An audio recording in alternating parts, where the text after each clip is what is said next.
오늘 저는 여러분과 함께 주의 교양과 훈계로 양육하라, 이와 같은 제목으로 은혜를 나누고자 합니다. 봉건주의적 사상이나 사회 제도에서는 어린아이란 어른사회의 하나의 종속물이요, 개체적인 인격적 존재로 인정을 받지 못했습니다. 우리 성인들이 옛날 어린아이로 자란 시절은 대개 이와 같은 사회 풍토 속에서 성장했었습니다. 그러나 오늘날 20세기에 자라는 어린이들은 단지 어른들의 종속물이란 위치를 벗어나서 귀중한 개체적인 인격자로서 법률적 사회적 보호를 받고 있습니다. 그러나 하나님의 말씀은 벌써 수천 년 전부터 어린이에 대하여 봉건사회에서 생활하는 것과 판이하게 다르게 가르치고 있습니다. 성경 10편 127편 3절 5절에 보면 자식은 여호와의 주신 기업이요 태의 열매는 그의 상급이로다. 젊은 자의 자식은 장사의 수중의 화살 같으니 이것이 그 전통에 가려간 자는 복되도다. 저희가 성문에서 그 원수와 말할 때 수치를 당치 아니하라고 말씀한 것입니다. 이러므로 벌써 성경에는 수천 년 전에 자식은 여호와께서 우리에게 주신 상급이요 또 장사의 수중에 화살 같다고 말한 것입니다. 이러므로 자녀들을 하나님께서 귀한 선물로 우리에게 주신 것을 보여주고 있습니다. 에베소서 6장 4절에 보면 또 아비들아 너희 자녀를 노엽게 하지 말고 오직 주의 교양과 훈계로 양육하라, 그렇게 말하고 있는 것입니다. 오늘 우리는 국가가 제정한 어린이날을 맞이하여 어린이들에 관하여 깊이 생각해보는 시간을 함께 가져야 되겠습니다. 첫째로 저는 어린이들에 대한 어른들이 범죄하는 죄악에 관해서 생각해보고 우리가 크게 회개하는 시간을 갖고자 하는 것입니다. 우리가 보통 어린이라고 말하면 이 세상에 태어난 어린이만 어린이라고 생각하고 어머니 뱃속에서 자라고 있는 태아를 어린이라고 생각하지 않은 중대한 잘못을 범하고 있는 것입니다. 여러분, 어린아이는 벌써 뱃속에 잉태되어서 10주간에서 12주간이 되면 완전한 사람이 됩니다. 마음대로 활동을 하고 배 안에서 움직이며 또 손가락을 빨고 있습니다.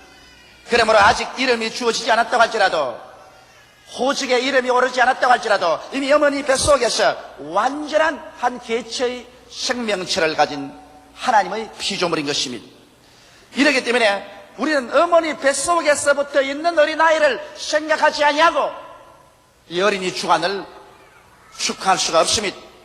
그런데 오늘 비극적에도 전 세계에 걸쳐서 뱃속에 있는 어린아이들을 무자비하게 살해하고 있는 것입니다. 여성해방운동이란 미명하에 처참한 태아 살해가 진행되는가 하면 인구 증가를 억제한다는 미명하에서 수많은 어린아이들을 죽이고 있는 것입니다.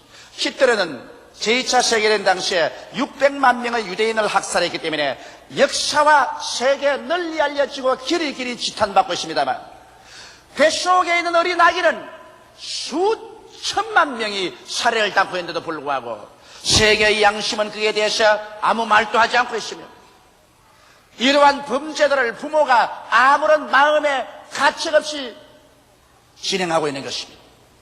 저는 1984년 9월 10월 합본호에는 데스티니라는 미국 잡지에서 오늘날 미국 사회에서 얼마나 많은 태아가 살해되고 있다는 사실을 기록한 것을 읽어보았습니다. 매일 4,200태아가 낙태란 이름으로 죽어가고 있으며 매 20초에 한 태아가 살해되고 있는 것입니다. 1974년 3년 1월 22일 미국 대법원에서 낙태가 허락된 이후로 1984년까지 무려 1,500만 태아가 살해를 당한 것입니다. 오늘날 미국의 화장터에서는 하루에 4,000명의 태아를 불로 태워서 그런 무더기에 던지고 있는 것입니다. 여러분 생각해 보십시오. 어느 국지전쟁에서 하루에 4,000명이 죽어갔다면 세계적인 뉴스가 됐을 것입니다. 그런데도 불구하고 4,000명의 태아가 매일같이 화장터에서 잿더미로 변합니다만 아무도 거기에 대해서 말하지 않고 있습니다. 동양에서 제2차 세계대전 동안에 일본 사람들 중에 군 관민할 것 없이 전쟁으로 죽은 숫자는 600만 명입니다. 긴 전쟁에 처참한 싸움을 해서 600만 명이 죽었습니다만 전후 40년 동안 일본에서 낙태로서 죽인 태아는 3천만 명입니다. 전쟁 동안에 죽은 600만 명에 대해서는 역사가 기록하고 있습니다만 전후 40년 동안에 어머니 뱃속에 자란 태아를 3천만 명이나 죽을 것 많은 거기에 대해서는 세계의 양심이 아무 말도 하지 않고 있습니다. 우리 한국에도 이미 낙태법이 허용되어 있고 수많은 사람들이 엄성적으로 낙태해서 수백만의 태아들을 죽이고 있습니다. 우리 한국에는 슬프게도 통계가 없습니다. 그러므로 제가 여러분에게 통계를 내서 말할 수 없습니다만 음성적으로 수만의 어린이들이 낙태당하고 죽어가고 있는 것입니다. 여러분, 난자와 정자가 합쳐진 순간에 생명은 이미 시작한 것입니다. 그 생명은 하나님이 주신 생명이지 인간이 마음대로 그것을 중지시킬 만한 권리가 없는 것입니다. 그러므로 해마다 행하는 어린이날 행사에 앞서 살 권리를 가진 태아에 대한 살인 행위를 중지해야 어린이날 어른들이 축하하는 이 위선의 행위를 우리가 벗어날 수 있을 것입니다.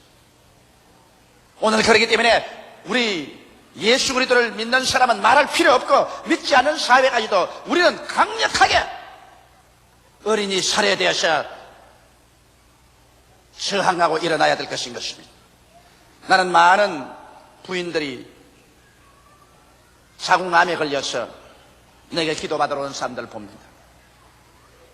그들 부인들이 거의 대다수가 2번, 3번 낙태 경험을 가진 사람이었습니다. 자기는 자기 편리를 따라서 어린아이의 생명을 죽이고 난 다음에 그 다음 자궁암이 걸려가지고 고통 중에서 하나님께 자기 생명은 살려달라고 하는 것입니다. 그런 잘못이 세상에 어디 있습니까? 이렇게 수많은 생명을 뻔뻔스럽게 죽이고도 우리가 하나님 앞에 심판을 면할 것이라고 생각합니까? 옛날 소돔 고모라의 죄가 하늘에 닿았다고 한다면 오늘의 살인죄는 천지에 가득 차 있는 것입니다. 이렇기 때문에 이 세계는 하나님의 무서운 진노의 심판을 면할 수가 결코 없을 것입니다. 나는 그러므로 여러분에게 촉구합니다. 어린아이가 생기기 전에 오늘날 발달된 의학 지식을 가지고서 그를 미연에 방지하는 것은 모르겠지만 일단 어린 생명이 뱃속에 생긴 이상은 절대로 그의 생명을 중지시킬 권리가 부모에게는 없습니다. 그 생명을 죽이는 것은 어린아이의 생명을 빼앗는 살인죄에 해당하는 것입니다. 하나님은 그 살인죄의 책임을 물을 것입니다. 옛날 알지 못한 세대는 알지 못해서 그렇다고 했다면 우리가 예수 그리스도를 믿고 깨닫고 알은 세대는 결단코 태아를 죽이는 그 살인죄를 여러분 범치 말게 되시기를 주의 이름으로 부탁합니다. 둘째로 이제 오늘날 우리에게 다행스럽게 낙태가 되지 않고 천우신조로 태어난 우리 애기들, 이 애기들을 우리가 어떻게 키울 것입니까? 저는 오늘날의 어린이들을 보고 포식세대의 어린이라고 부릅니다. 왜 포식세대라고 하느냐? 우리가 자랄 때는 전쟁과 전후복구 시대에 자랐기 때문에 수없이 많은 날들을 배고픔과 헐벗음과 고통 속에서 자라났었습니다. 그러므로 우리에게는 밥을 먹는다는 것이 얼마나 중요한지 말을 할 수가 없습니다. 저는 지금이라도 매일같이 밥상에 밥이 올라올 때 자동적으로 내 마음속에 얼마나 감사한지 몰라요. 밥을 먹을 수. 내가 우리 애들 보고서 밥상에 밥을 얹어놓고 먹는다는 것이 얼마나 고마운지 모른다. 밥 한 톨이라도 흘리지 말라면 그걸 뭘 그렇게 감사하게 생각합니까? 우리만 밥 먹나요? 우리 동포들이 다 먹는데. 포식세대에서는 밥 먹는 것이 얼마나 귀한지를 모릅니다. 옛날에 옷 한 벌 입으면 그걸 가지고 365일을 입지 않았었습니까? 옷 입는 것, 신발.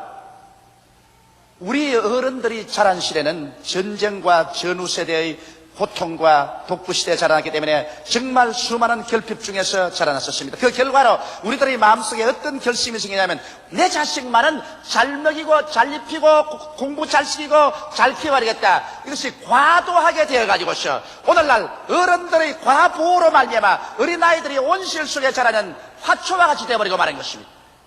그래서 어린아이들을 부모가 적극적으로 보호합니다.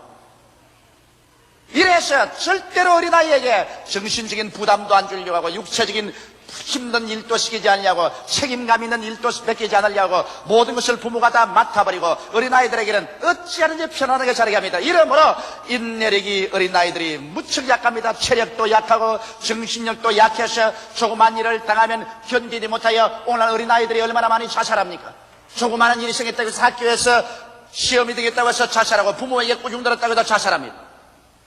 인내력이 그와 같이 약해지고 마는 것은 과부 때문에 그렇게 된 것입니다. 거기에다가 쉽게 탈선합니다. 조금만 어려움이 있으면 그만 집을 나갑니다. 요사이 애들 키우기 얼마나 겁이냐면 조금만 심한 꾸짖음하면 그건 보따리 쓰고 나갑니다. 우리 집 애들도 나에게 여러 번 협박했습니다. 내가 좀 강하게 꾸짖으면 나보고 직접 말하지 않고 제 어머니에게, 아버지에게 나간다고 하십시오. 그래서 내가 겉으로 말하면 나가도록 내버려 둬라. 나가가지고서 얼마나 배고프고 춥고 괴로운 것이 어떤 것을 한번 배워보라. 말은 그렇게 하면서 속으로 나가면 어쩔 것 싶어가지고서 내 기도실에서 아버지는 나가지 않게 하여 주시옵소서 기도를 합니다. 이것이 부모의 마음입니다. 여러분, 우리 어릴 때 어디 감히 나간다는 말 합니까? 부모님께 종아리를 맞고 피가 흐름에도 불구하고 나가는 말 한 번도 한 적이 없습니다.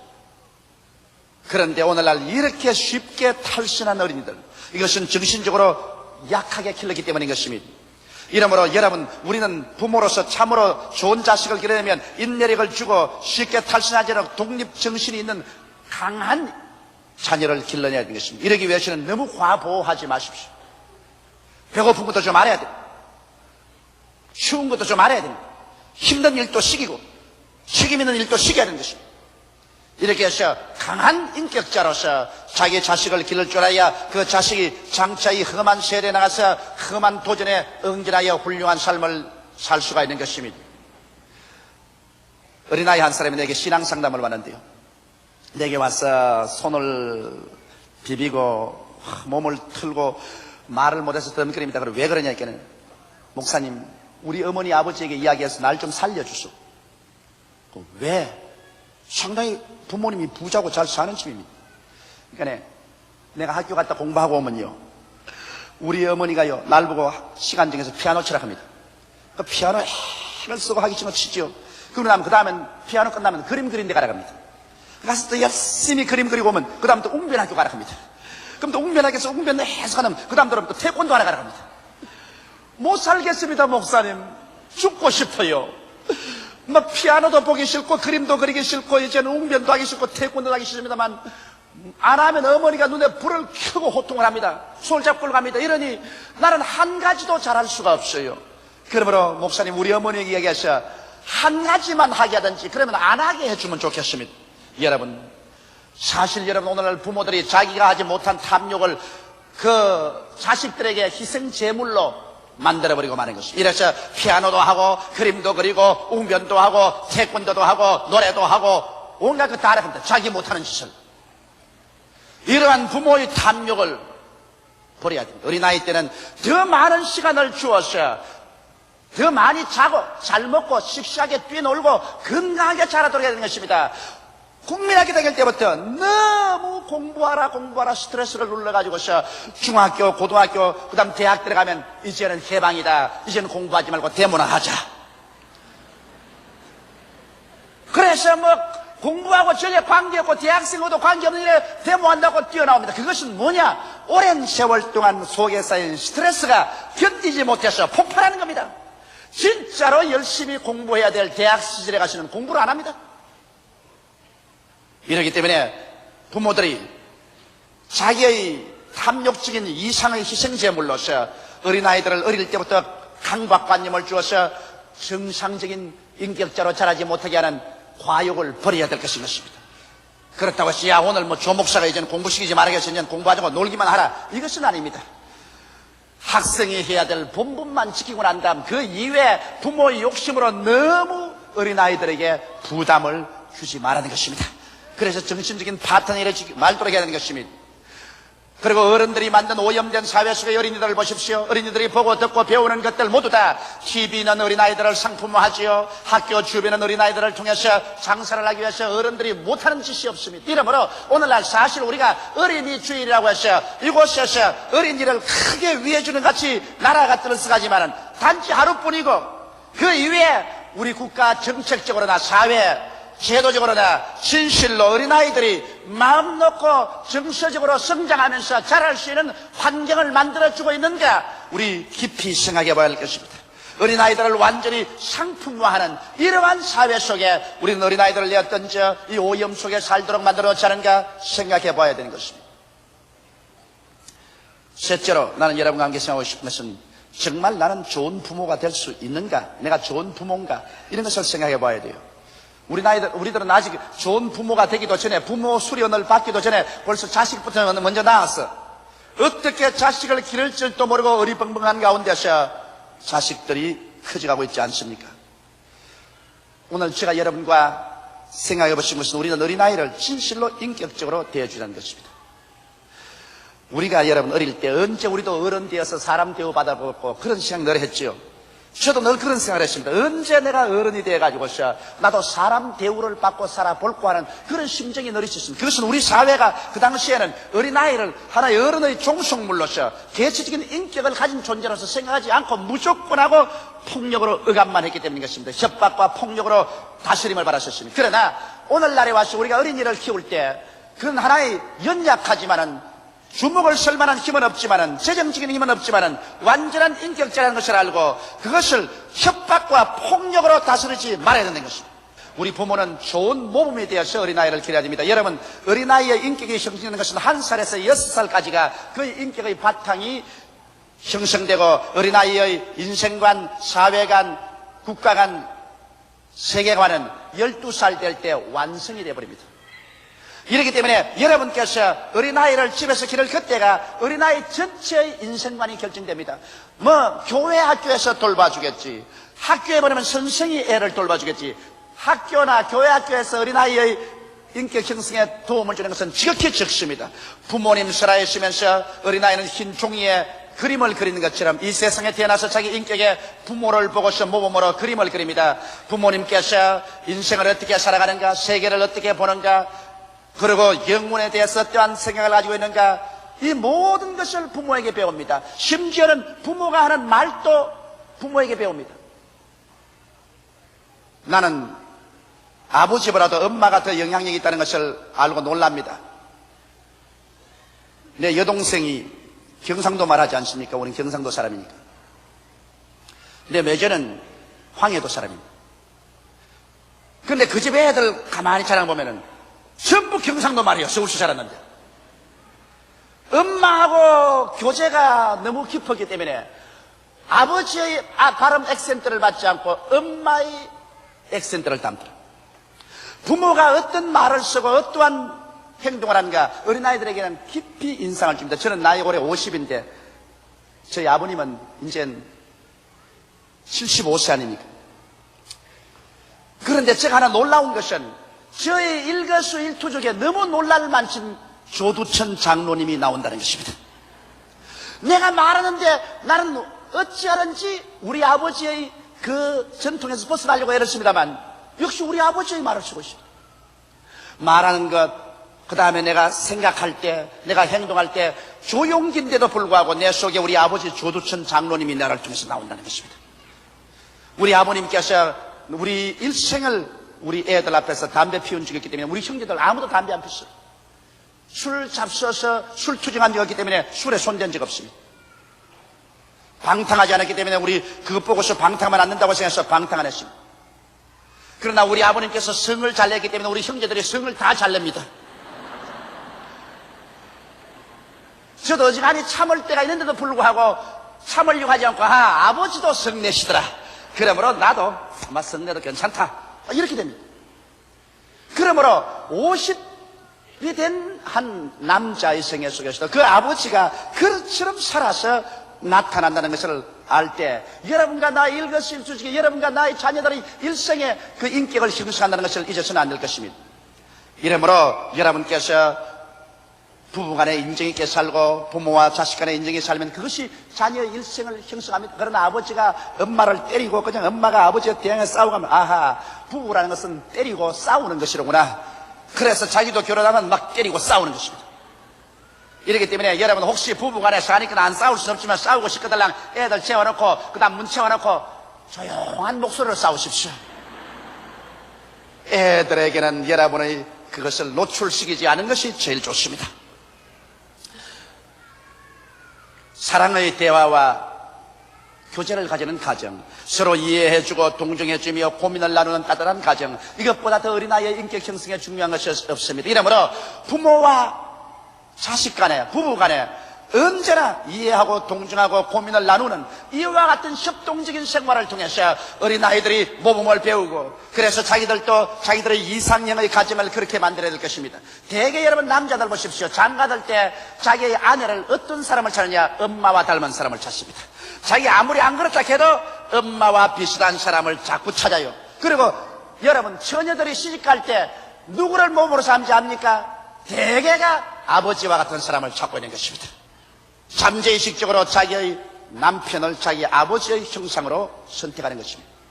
이러므로 부모가 자녀들에게 좋은 인상을 주고 좋은 분위기 속에서 교육시켜줄 그러한 마땅한 책임이 있습니다. 부모는 자기 인생만 살 것이 아니라 자식의 인생들도 사는 그 기반을 닦아준다는 것을 결코 잊지 말아야 될 것입니다. 저는 50평생에 내 몸에서 책을 뗀 적이 없습니다.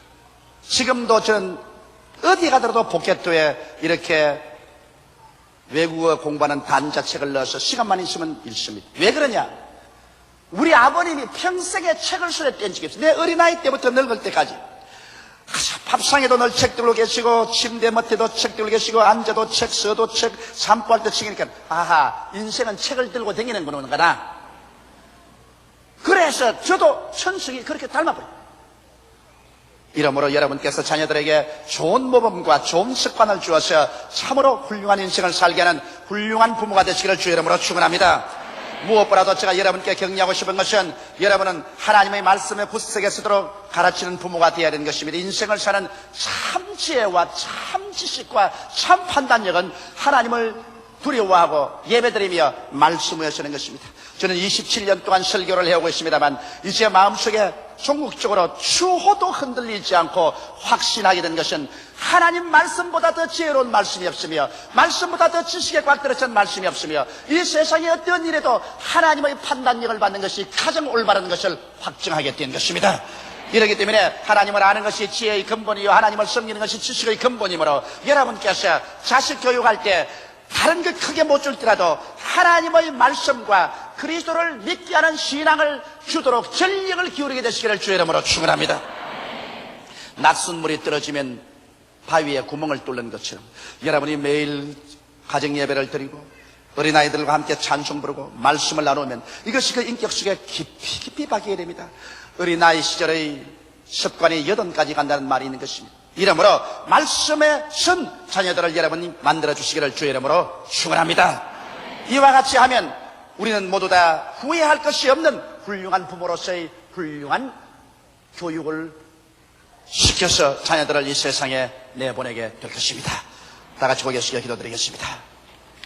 사랑이 많으시고 거룩하신 우리 아버지 하나님, 우리 아버지 하나님께서 우리의 좋은 아버님이 되신 것처럼 우리는 우리 자식들에게 좋은 부모가 될 수 있도록 도와주시옵시고 우리 2세 국민들을 올바르게 잘 키울 수 있는 우리들이 되게 주님께서 축복하고 도와주시옵소서. 사랑이 많으신 우리 아버지 하나님이시여, 우리는 육신으로 태어났고 또 육신의 자녀를 낳습니다만 육으로 난 것은 육이요 성령으로 난 것은 영이라고 말씀하셨습니다. 육신의 생활은 70이요 80년 살다가 죽어버리면 한 줌의 흙으로 돌아가고 영원히 버림받지만은 영으로 태어난 사람은 영원히 살게 되는 것을 알게 하여 주옵소서. 예수님 이름 받들어 기도하옵나이다. 아멘. 저는 여러분과 함께 가장 위대한 사건이라는 제목으로 은혜를 나누고자 합니다. 에덴 동산에서 아담과 하와가 쫓겨난 이후로 인류는 그때로부터 시작하여 생존을 위협하는 수많은 문제에 부딪히게 되었습니다. 인간은 모든 지혜와 능력을 다 동원하여 문제에 응전하지만 해결하는 문제보다는 쌓이는 문제가 더욱 많아만 가고 있는 것입니다.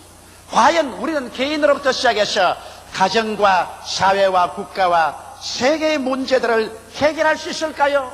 전 세계에 걸쳐서 오늘날 개발도상국 제3세계를 위주로 해서 전쟁과 전쟁 소문이 일어나지 않은 나라가 어디에 있습니까? 거기에다가 초강대국인 미국과 소련은 어찌할 수 없이 미움과 의심으로 말미암아 점점 더 군비 경쟁에 박차를 가하고 있습니다. 어찌할 도리가 없습니다. 이러므로 이제는 인간의 전쟁이 별도의 전쟁으로까지 뻗쳐나게 되어가고 있습니다. 거기에다가 처치의 기근과 지진이 있습니다. 여러분, 녹색혁명을 일으켜서 이제 배 안 고프고 살 수 있다고 말한 시절이 있었습니다만 그때는 이미 지나간 날인 것입니다. 오늘날에 와서 인구는 점점 많아지고 경지 면적은 좁아져서 사람들이 배불리 먹고 살 수가 있는 그러한 때가 이제는 얼마 남지 않았습니다. 더구나 아프리카 지구의 기근으로 말미암아 수백만 명이 굶주리고 죽어가고 있습니다. 이런 기근의 문제가 앞으로는 더욱 심해질 것인데 이것을 어떻게 해결할 수 있을까요? 정치적으로 불안한 것은 선진국이나 후진국을 물러나고 어느 곳에 가나 아주 괴롭습니다. 남미의 정치적인 불안, 아프리카 그리고 동남아 일대 나라마다 정치적인 불안과 고통이 꽉 들어차 있는 것입니다. 이와 같은 여러 가지 문제, 인간은 해답을 갖지 못하고 마치 이 여러 가지 문제는 유행병처럼 나라와 나라, 민족 사이에 퍼져나가고 있는 것입니다. 이 문제를 누가 해결할까요? 인간의 문제를 과연 해결해 줄 수 있는 분이 있을까요? 나는 여기에 대한 하나님의 말씀을 여러분과 함께 찾아보고자 하는 것입니다. 첫째로 하나님께서 예수 그리스도를 이 땅에 보내실 때 예수님을 문제의 해답자로 보내주신 것입니다. 인류는 자기 인간의 스스로의 힘과 능력으로 지혜와 총명으로 문제를 해결할 수 없기 때문에 문제의 해답자로서 나사렛 예수님을 이 세상에 보내신 것입니다. 예수께서 나이 30이 되셔서 요단강에 나가서 세례 요한에게 세례 받으시고 주님께서 물에서 일어났을 때 모든 사람의 눈이 다 예수 그리스도에게 집중했었습니다. 예수께서 인간의 문제를 해결할 수 있는 어떠한 위대한 철학이나 윤리나 도덕적인 언어나 그렇지 않으면 종교적인 언어를 말씀해 주실 것을 기대하고 있었습니다. 그러나 예수님께서는 요단강에서 세례받고 올라오시자 그는 하늘을 향하여 기도했었습니다. 그러자 갑자기 하늘에서 하늘문이 열려 적혔었습니다.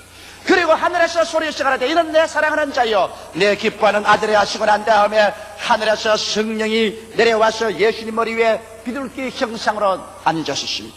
예수께서 인류 문제의 해답으로서 제일 먼저 우리에게 소개하신 것은 하늘문을 열어 제끼고 성령을 보내주신 것입니다.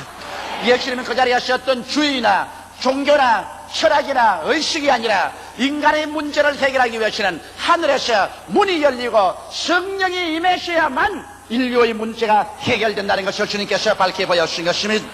그러므로 오늘날 우리는 예수 앞에 나올 때 우리의 문제의 해답으로 말미암아 주께서 성령 주시기를 구해야 될 것입니다. 예수님께서는 나사렛 회당에 오셔서 그에게 이사야서를 주시거늘 그 이사야서 중에서 이와 같은 데를 펼쳤습니다. 바로 주님께서 인간 문제의 해답이 성령의 역사라는 것을 보여준 것입니다. 성령이 내게 임하셨으니 이런 나로 하여금 가난한 자에게 복된 소식을 전개하려고 기름을 부어 보내시고 포로된 자에게는 자유를, 눈먼 자에게는 다시 보게 함을 전가하며 눌린 자는 자유케 하고 하나님의 은혜의 해를 전파하게 하심이라고 말씀한 것입니다. 여기에서 예수님께서는 하나님의 성령이 오셨기 때문에 성령의 능력을 힘입어서 인간의 이와 같은 근본적인 문제를 해결하겠다고 선포하신 것입니다.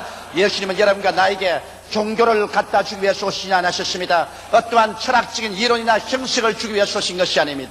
우리를 매일같이 도적질하고 죽이고 멸망시키려 다가오는 여러 가지 문제들에 대한 궁극적이고도 적극적인 해답을 제시하기 위해서 예수님은 오셨다고 말씀한 것입니다. 예수님께서 이와 같이 우리의 문제를 해결할 수 있는 이유가 예수님 위에 성령께서 임하여 계시기 때문에 그렇다고 말씀하신 것입니다.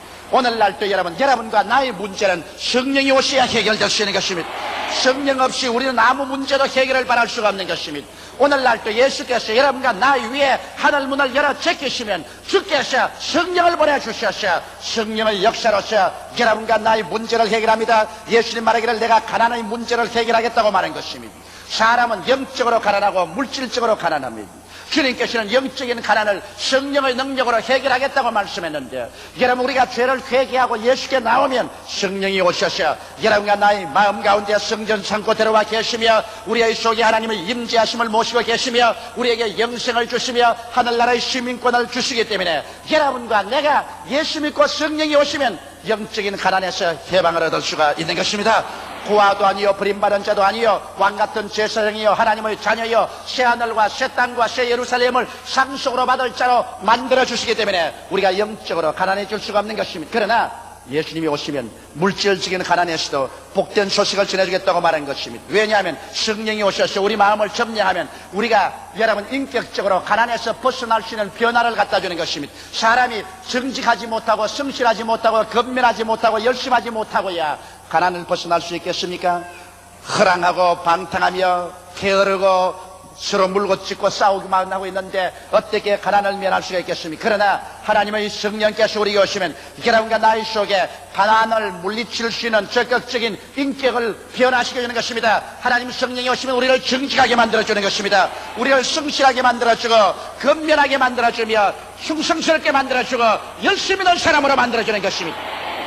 사람이 이렇게 변화되어야 자기 운명과 환경도 변화시킬 수 있는 것입니다. 오늘날 인간을 변화시킬 수 있는 위대한 능력은 바로 하나님의 성령께서 갖고 계시며 성령께서 그것을 이루어 주시는 것입니다. 그와 함께 사람의 인격을 변화시키고 난 다음 하나님의 성령은 창조적인 영이요 생산적인 영으로서 여러분과 나의 환경 가운데 역사하여 주셔서 우리의 환경 가운데 저주를 제하시고 가난을 제하시고 물질적인 환경의 부여와 풍조를 가져오는 기적을 베풀어 주시는 것입니다. 이렇기 때문에 예수께서는 나는 인간의 세에 와서 성령의 능력으로 가난의 문제를 해결하겠다고 말씀한 것입니다. 오늘날 그렇기 때문에 우리가 그리스도를 의지하고 성령에 충만하면 우리 인격적인 변화와 환경적인 성령의 역사로서 우리는 가난에서 벗어나서 남에게 구워줄지라도 남에게 꾸지 않는 사람으로 변화될 수 있는 것입니다.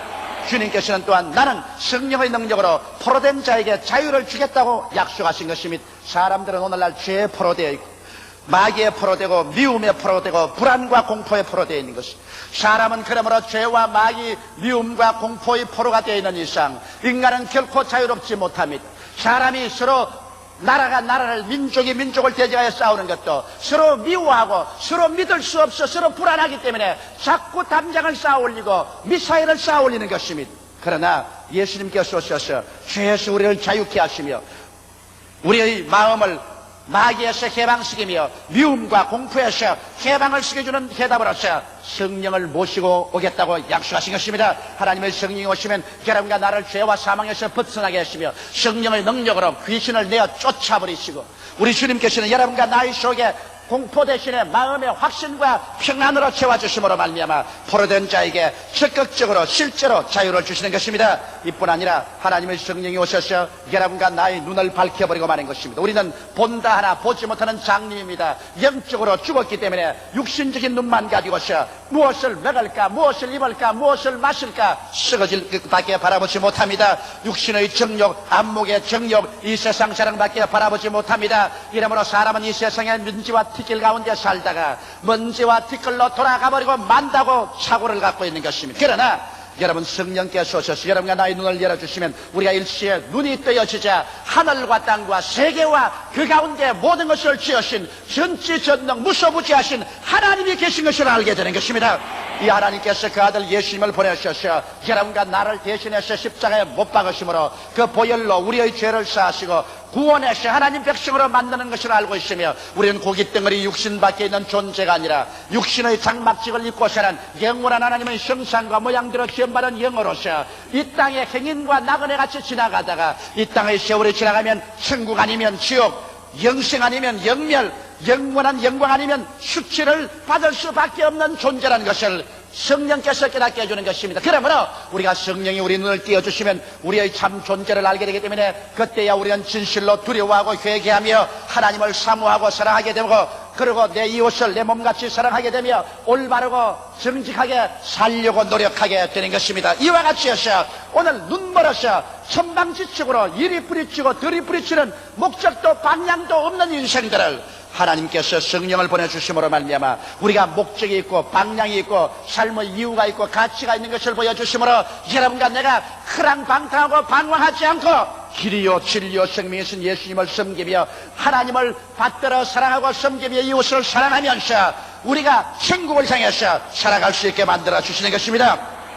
성령이 오셔서 또한 우리를 눌린 자를 자유케 하겠다고 말한 것입니다. 사람들은 염려, 근심, 불안, 초조, 절망으로 심리적으로 눌리고 우린 육체적으로 병들어서 눌려서 파괴당하고 있으며 정치적으로 제도적으로 압박을 당하고 눌리고 있는 사람이 많습니다. 그러나 하나님의 성령은 오셔서 우리 눌린 자를 자유케 한다. 마음의 불안, 초조, 절망에서 자유를 허락해 주며 질병에 눌린 자를 해방시켜 주시며 정치적, 제도적으로 압박당하고 서름당하는 그러한 제도를 성령께서 오시면 이를 변화시키고 인권을 존중하며 자유와 민주로서의 참 인간의 가치를 가지고 살 수 있는 이와 같은 역사를 우리 가운데 베풀어 주겠다고 약속하신 것입니다. 성령의 운동은 인간을 존귀하게 하고 인간을 자유케 해주는 것입니다. 그뿐 아니라 성령이 오시면 하나님의 은혜의 해를 선언해 주겠다는 것입니다. 남녀노유 빈부귀천할 것 없이 죄를 짓고 불의하고 추악하며 버림을 받아야 마땅한 인간들을 예수 그리스도의 십자가 밑으로 끌고 와서 예수 그리스도의 은혜를 받아서 변화받아 새사람 되고 하나님의 백성 되게 만들어주는 이와 같은 역사를 예수께서 성령으로 이루어 주겠다고 약속하신 것입니다. 이러므로 예수 그리스도는 어떠한 인간의 제도나 조직을 가져온 것이 아니라 사람 머리 위에 하늘문을 열어 제끼시고 성령을 보내주셔서 성령이 가난의 문제, 포로의 문제, 눈먼 문제, 눌린 자의 문제, 그리고 버림받은 자의 문제들을 적극적으로 해결해 주시겠다고 약속하시고 주님께서 그 일을 3년 반 동안 실천하시고 난 다음에 십자가에 못 박여 죽었다가 사흘 만에 부활해서 승천한 것입니다. 그러면 둘째로 또 생각해 보신 것은 주께서 직접 와서 요단강에서 하늘문을 열어주실 뿐 아니라 주님께서 당신의 교회 위에 하늘문을 열어주겠다는 것입니다. 예수 그리스도를 따르는 120문도가 모두 다 마가 요한의 다락방에서 한 열흘 동안 간절히 하나님께 기도하고 있었습니다. 오순절날이 이르자 갑자기 하늘에서 강한 바람 같은 소리가 나며 불의 쇠같이 갈라있는 것이 각 사람 머리 위에 있더니 그들이 다 성령으로 충만함을 받아 성령이 말하게 하심을 쫓아 다른 방언으로 말하기 시작한 것입니다. 성령이 또다시 임하셨습니다. 또다시 교회 위에 하늘문을 열어 제낀 것입니다. 이제 오늘날 요단강에서 하늘문을 열어 제낀 예수님은 이제 예수 그리스도의 성도들이 모여서 예배드리고 찬양드리는 교회 위에 하늘문을 열어 제껴버린 것입니다. 오늘 이 시간에 우리 위에 하늘문이 열어 제낀 것을 믿으시면 아멘 하십시오.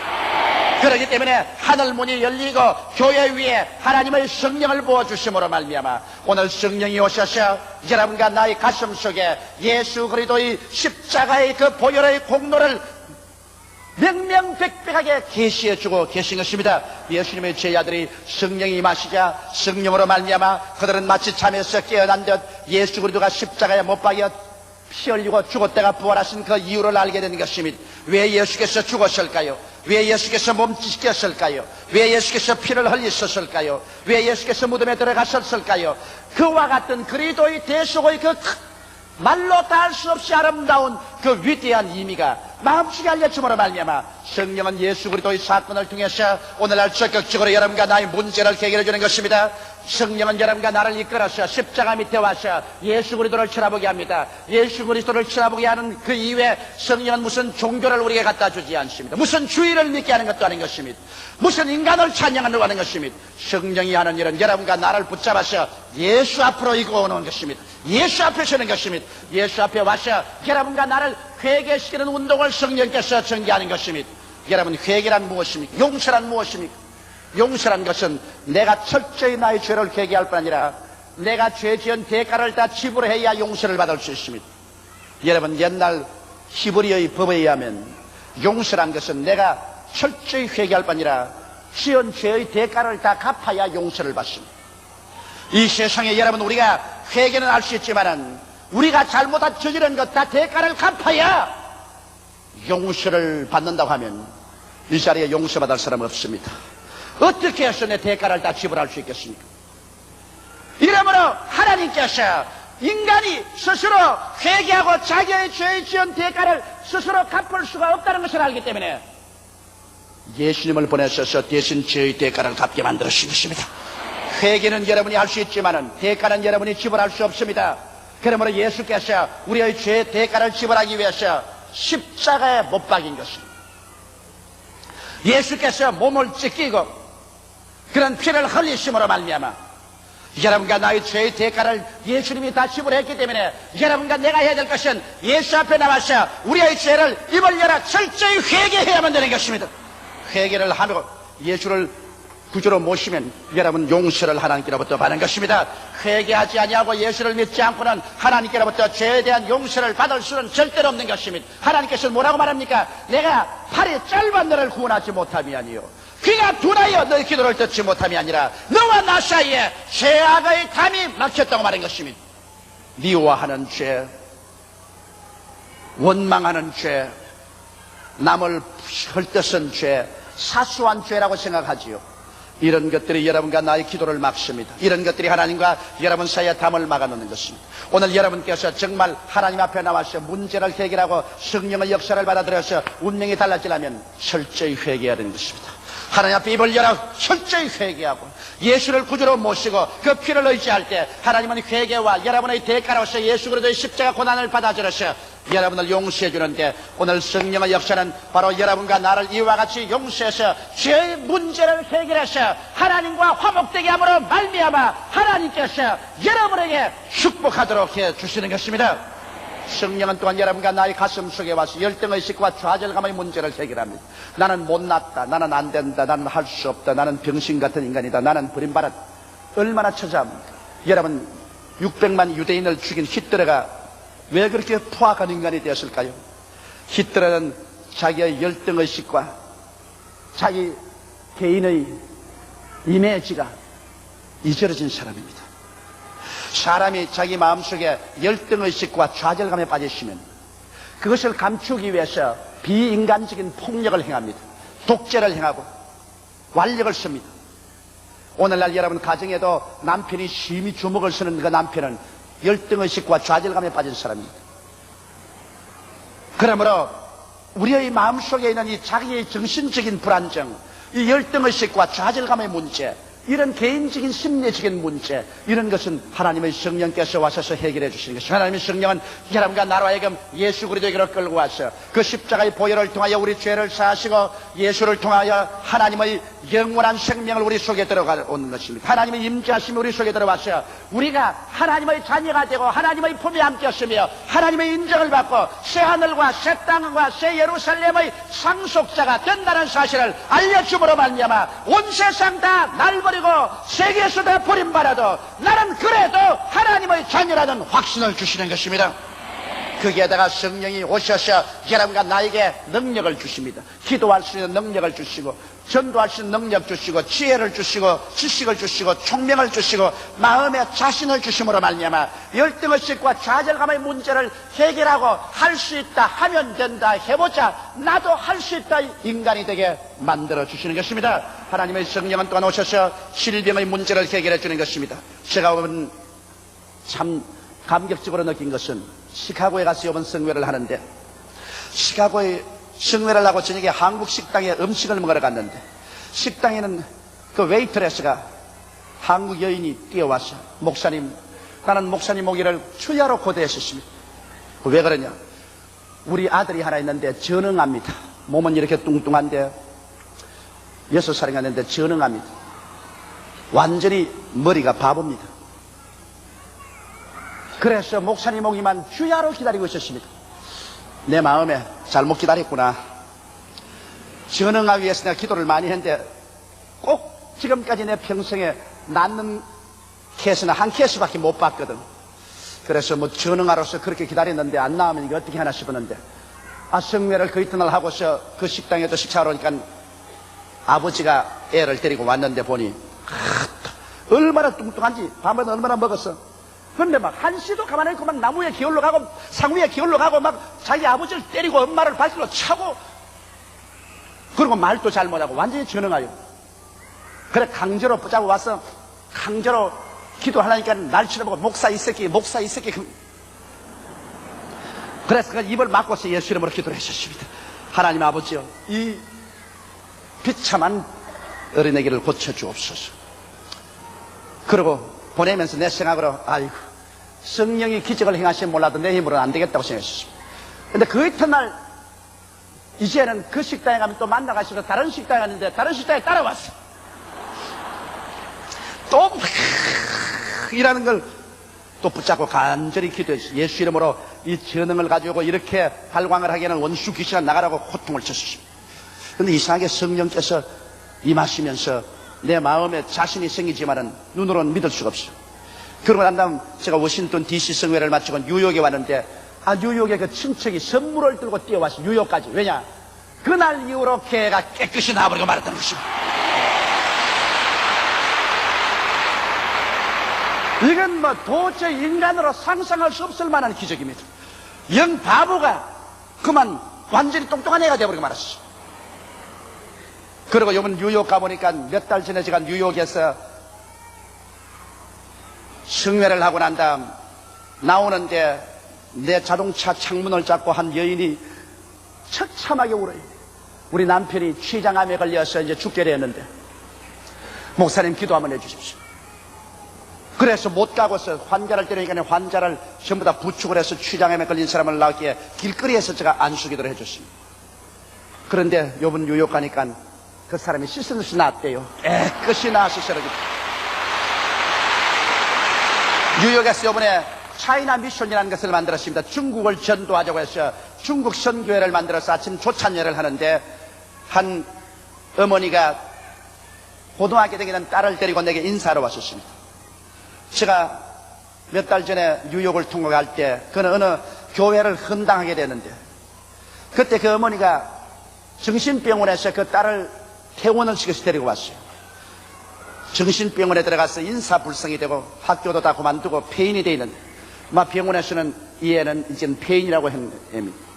우리가 예수 이름으로 간절히 기도를 해줬습니다. 간절히 기도하고 그러 보냈는데 요번 아침 조찬 기도에 어머니가 그 딸을 데리고 나왔는데 딸이 그때로부터 시선득이 나서 요새 학교 다닌대요. 네. 역시 예수 그리스도는 어제나 오늘이나 영원토록 동일한 것입니다. 기독교는 종교가 아니라 성령께서 나타나 주셔서 질병의 문제를 해결하여 주시는 것입니다. 오늘 이 시간에도 오늘 이 자리에 하나님의 성령이 임재하여 계시기 때문에 여러분의 질병의 문제가 해결되는 것입니다. 여러분 머리끝부터 발끝까지 예수 이름으로 나을 것을 믿습니다. 성령이 계신 곳에는 질병에서 자유함이 있는 것입니다. 그뿐 아닙니다. 하나님의 성령은 여러분과 나에게 오셔서 여러분과 내 마음에 꽉 들어찬 가시와 은거키를 제어버린 것입니다. 수많은 사람이 세상에 낭패와 실망을 당하는 것은 그들 환경 때문에 그런 것이 아니라 잘못된 생각 때문입니다. 머릿속에 가시밭이 되어 있고 은거키가 나 있는 것입니다. 나는 못한다, 나는 안 된다, 나는 할 수 없다, 나는 망한다, 나는 절망적인 존재다, 부정적이고 파괴적인 이 가시와 은극지가 머릿속에 돌아다니는 이상 그 사람 절대로 성공할 수 없는 것입니다. 성경은 말하기를 우리의 온갖 구하는 것이나 생각하는 것에 넘치도록 능히하겠다고 말씀하신 것입니다. 생각을 바꾸지 아니하고 하나님께서 역사하실 수가 없는 것입니다. 가시와 은극기를 누가 제할까요? 하나님의 성령이 오시면 여러분과 나의 마음속에서 가시와 은극기를 제어버리는 것입니다. 왜냐? 예수께서 우리를 위하여 저주를 받은 받으사 율법의 저주에서 우리를 속량하였습니다. 그러므로 나무에 달려서 주님께서는 여러분과 나의 마음에서 가시와 은극기를 제어버리기 때문에 오늘 성령이 오시면 여러분과 내 마음속에 좌절감과 절망 대신에 마음의 확신과 평화와 자신을 갖다 넣어주시는 것입니다. 성령은 젊은이에게는 환상을, 늙은이에게는 꿈을 넣어주는 것입니다. 내일은 오늘보다, 다음 달은 금번 달보다, 명년은 금년보다 밝고 맑고 환하며 위대한 승리로 살아갈 수 있는 꿈과 환상을 넣어주시는 것입니다. 이러므로 여러분과 나의 마음의 생각이 저주의 문제에서 해방되어서 할 수 있다 하면 된다는 자신, 긍정적이고 적극적인 창조적인 마음의 자세를 허락해 주는 것입니다. 이러한 마음의 자세를 가진 개인과 민족이 합치면 어떠한 문제도 해결되고 운명을 해결할 수 있는 것입니다. 우리 대한민국 4천만 동포가 다 예수께 나와서 성령을 받고 난 다음에 할 수 있다 하면 된다는 긍정적인 자신을 가지고서 불가능에 도전한다면 우리 민족의 장래는 문제없이 해결되고 밝고 맑게 되고 말 것인 것입니다. 이와 같이 하늘 문이 열리고 성령이 없으면 여러분 죄의 문제, 인간의 심리적인 열등의식과 좌절감의 문제, 질병의 문제, 마음의 가시와 은거시가 난 부정적인 사고의 문제를 해결해 줄 뿐 아니라 성령은 여러분과 나에게 영생과 천국의 문제를 해결해 줍니다. 사망아 너희 이기는 것이 어려느냐, 사망아 너희 쏘는 것이 어려느냐. 죽음이 다가와도 우리는 성령으로 말미암아 죽음 저 건너편에 예수께서 부활하셔서 우리를 위해서 영원히 있을 곳을 예비한 것을 보여주시는 것입니다. 하나님의 성령의 능력으로 말미암아 우리의 마음속에 그 확신이 있습니다. 이러므로 우리는 죽음 대신의 삶을, 영원한 멸망 대신에 영원한 영광을 얻을 것을 마음속에 확신하고 살 수 있는 것입니다. 이렇기 때문에 그리스도가 전파되고 성령이 지나간 곳마다 하늘문이 열리고 인간적이 아닌 초인적인 하나님의 기적이 일어나서 영혼이 잘됨같이 범사의 잘됨에 강건하고 생명을 얻되 넘치게 얻는 역사가 일어나게 되는 것입니다. 오늘날 인간의 힘으로 문제는 해결되지 않습니다. 하늘문이 열려야 돼요. 여러분 위에 하늘문이 열려야 돼요. 여러분의 가정의 하늘문이 열려야 돼요. 오늘 우리의 한국 사회와 국가의 하늘문이 열려야 돼요. 하늘문이 언제 열립니까? 성령이 계신 곳에는 하늘문이 열리게 되는 것이요, 하늘문이 열리면 성령께서 임하시는 것입니다. 성령과 하늘문은 항상 같이 하는 것입니다. 이러므로 여러분 우리가 예수를 믿고 난 다음에 성령을 인정하고 환영하고 모시드리고 성령 충만해야 우리에게 하늘문이 열리는 것입니다. 그럼 셋째로 우리가 어떻게 할까요? 어떻게 해야 성령으로 충만해질까요? 우리는 철저히 회개해야만 되는 것입니다. 회개하지 않고 여러분 하늘문이 열리나요? 내 마음문이 열려야 하늘문도 열리죠. 내 마음문이 닫혀있는데 어떻게 하늘문이 열리겠어요? 그러므로 내가 예수 앞에 나와서 철저히 나의 죄를 회개하라는 것입니다. 우리 가슴 속에 있는 가장 적은 죄로부터 어마어마하게 큰 죄까지 하나님 앞에 다 우리는 토해 놓으십시다. 우리는 입을 열어서 말로서 죄를 고백하고 예수 그리스도의 십자가의 보배로운 피로 씻어줄 것을 여러분께서 간절히 구하십시다. 그래서 죄를 회개하고 예수 그리스도를 깊이 의지하고 하나님께 성령을 주시기를 간절히 간구해야 됩니다. 성령은 기도하는 자에게 임하는 것입니다. 기도하지 않고 입만 딱 다물고 앉는 사람에게 어떻게 성령을 줍니까? 오순절 다락방에도 그들이 모여 한 열흘 동안 기도했는데 오늘날 우리 기도 전혀 안 하고 어떻게 성령 충만하겠어요? 적어도 예수 믿는 사람 하루에 1시간 이상 주님께 기도하지 아니하고 성령 충만하기를 기대할 수 없습니다. 하루 1시간 이상 집중적으로 하나님께 기도하고 성령을 충만히 받도록 해야 되는 것입니다. 성령 충만 받은 사람은 성령과 인격적인 교제 생활을 해야 됩니다. 성령은 여러분과 나와 같은 인격자인 것입니다. 성령을 인정하고 환영하고 모셔드리고 의지하며 예배하고 감사해야 되는 것입니다. 저는 오늘 또 여러분 강단에 나오기 전에 성령님 함께 나가십시다. 성령은 나와 같이 계심으로 나의 힘으로 못하는 일을 행하십니다. 성령 나를 통해서 하늘문을 열어 제껴 놓아 주시옵소서. 성령이여 역사하소서. 성령은 나와 함께 일하는 하나님이 보내신 우리를 연약함을 도우시라고 보내신 분이기 때문에 나는 성령을 항상 인정하고 환영하고 모셔드리며 의지합니다. 그래서 성령이 언제나 하늘문을 열어 제껴놓고 하나님의 기적을 행하시는 것입니다. 이래서 성령과 함께 계시면 예수께서 십자가에서 몸짓고 피 흘려 일어놓은 그 대속의 여러 가지 은총, 오중복음과 삼박자 식품을 여러분 힘차게 믿을 수가 있는 것입니다. 눈에는 아무 증거 안 보이고 귀에는 아무 소리 안 들리고 손에 잡히는 건 없어도 하나님이 십자가를 통하여 우리에게 일어놓은 그 복음의 말씀을 우리는 힘차게 믿고 나아갈 때 성령이 함께 역사하셔야 이것을 이루어 주시는 것입니다. 성령은 여러분 위대한 기적의 하나님인 것입니다. 창세기의 땅이 공허하고 혼돈하며 흑암이 깊어 모였을 때 하나님의 성령이 수면에 운행하셨습니다. 하나님의 성령이 수면에 운행하자 어두움은 광명으로, 무질서는 질서로, 죽음은 생명으로, 가난은 부여로 변화되어 버리고 마는 것입니다. 오늘 성령의 역사가 일어날 때 여러분 우리 개인과 교회, 우리 사회와 국가와 세계의 문제가 해결될 수 있는 것입니다. 성령께서 임재하신 곳에는 하늘문이 열려 있습니다. 의와 평강과 희락이 강물처럼 넘쳐납니다. 하나님께서 이를 통하여 직접 관여하심으로 인간의 문제에 대한 위대한 해답을 얻게 되는 것입니다. 이러므로 사랑하는 성도 여러분, 오늘 우리 죄를 회개하고 성령으로 충만함 받으십시다. 성령이 충만하면 여러분과 나의 생애 속에 인간으로 상상할 수 없는 위대한 일이 일어납니다. 왜냐하면 하늘문이 열려있기 때문인 것입니다. 하늘에서부터 문제의 해답이 쏟아져 내려오기 때문인 것입니다. 우리 다 같이 고개 숙여 기도드리겠습니다. 사랑이 많으시고 거룩하신 아버지, 우리는 종교를 구하지 않습니다. 우리는 기독교를 구하지 않습니다. 우린 예수 그리스도로 말미암아 성령을 구하옵나이다. 아버지, 성령이 없는 교회는 살았다나 죽은 교회입니다. 성령이 없는 신자는 아버지 믿는다고 하나 죽은 신자인 것입니다. 하나님 아버지여, 그러므로 예수께서 요단강에서 하늘문을 열어 제끼고 성령을 보내주시고 오순절 다락방에 하늘문을 열어 제끼고 성령을 부어주셔서 인간의 문제에 대한 해답을 제시해 주신 것처럼 오늘날 우리가 헛된 곳에 방황하지 말고 예수 믿고 성령 충만하게 하여 주시옵소서. 성령으로 채워 주시옵소서. 아버지는 우리가 회개함으로 하늘문이 열리게 하여 주시옵시고, 하나님 아버지, 오늘 이 자리에 제3부 예배로 모인 우리 성도들 머리 위에 성령의 불꽃이 임하게 도와주시옵시고, 성령의 강물같이 넘쳐나게 도와주시옵시고, 성령의 능력으로 인간의 모든 문제가 다 해결되게 도와주시옵소서. 예수님 이름 받들어 기도하옵나이다. 아멘. 저는 오늘 다른 보혜사 성령이란 제목으로 오순절 성령 강림의 기념 예배 하나님의 은혜의 말씀을 나누고자 합니다. 2000년 전 예수께서 로마 총독 빌라도에게 십자가에 못 박여 죽으시고 장살인바 되시고 3일 만에 부활하셨지만은 예수님의 제자들은 예수 그리스도의 죽으심과 부활에 대한 의미를 전혀 깨달을 수가 없었습니다. 그럴 뿐 아니라 오히려 예수님의 구원 사업이 그로서 실패하고 말았다고 생각하고 낙심천만하였고, 예수님의 원수들도 일반 평민들도 예수님의 일대기는 그로서 종말을 지었다고 마음속으로 생각하고 있었습니다. 예수님의 십자가 고난 이후 50일 이후 오순절 성령 강림하실 때까지 50일 동안 제자들은 한 사람의 죄인에게도 그리스도의 복음을 전도하여 구원하지 못했었으며, 한 사람의 병자도 고친 적이 없고 한 사람에게서 마귀를 쫓아낸 적도 없었습니다.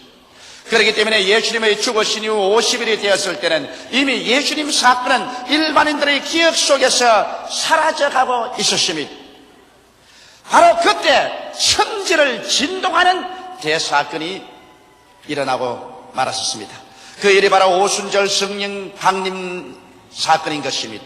예수님의 120문도들은 성령으로 충만함을 받자 바로 나아가 전도하기 시작했습니다. 성령께서 오셔서 비로소 제자들은 십자가 구원의 의미를 밝히 깨닫고 예수 그리스도의 보혈을 통하여 이루어 놓으신 하나님의 은총을 따라서 사람의 영혼을 구원하고 귀신을 쫓아내며 병든 자를 고치고 심지어 죽은 자를 살려내며 온 예루살렘과 유다와 사마리아에 예수 그리스도의 부활의 소식으로 가득하게 채워놓고 그 여세를 모아서 300년 이내 천하를 호령하던 로마 제국을 기독교 국가로 만들어버리고 말은 것입니다. 만일 성령 강림이 없었더라면 예수님의 십자가 사건은 먼 역사의 아득한 구석에서 사라져버리고 말았을 것입니다. 오직 성령님의 역사로서 십자가 사건이 구원의 기쁜 소식이 되고 전 세계적인 전 우주적인 메시아 사건으로 변화되게 된 것입니다. 예수님은 이 성령님을 어떻게 소개하셨을까요? 예수님께서도 반드시 당신이 죽었다가 부활하시고 난 다음 성령을 보내주실 것이요 성령께서 오셔야만이 그리스도의 복음 말씀이 온 천하에 전파될 것이라고 말씀하신 것입니다. 그러면 예수께서 소개하신 성령께 관하여 여러분과 함께 말씀을 알아보고자 하는 것입니다. 첫째로 예수님께서는 성령을 다른 보혜사라고 말씀하신 것입니다. 다른이라는 이 성경 말씀에는 의미가 깊습니다. 헬라 원어에는 다르다는 의미가 둘이 있습니다. 하나는 헤테로스고 다른 하나는 알로스입니다. 헤테로스는 의미는 전혀 다른 것을 말합니다. 제가 가지고 있는 이 성경과 이 강단은 완전히 다릅니다. 그것은 만들어진 재료도 다르고 사용 목적도 다르고 전혀 다를 때는 헤테로스라는 헬라어를 사용하는 것입니다. 그러나 두 개가 전혀 똑같을 때 완전히 같습니다. 만든 재료도 같고 모양도 같고 사용 목적도 같은 두 개가 있을 때 이것 하나에다가 다른 것이라고 말할 때는 헤테로스라는 말을 쓰지 않고 알로스라는 말을 쓰는 것입니다.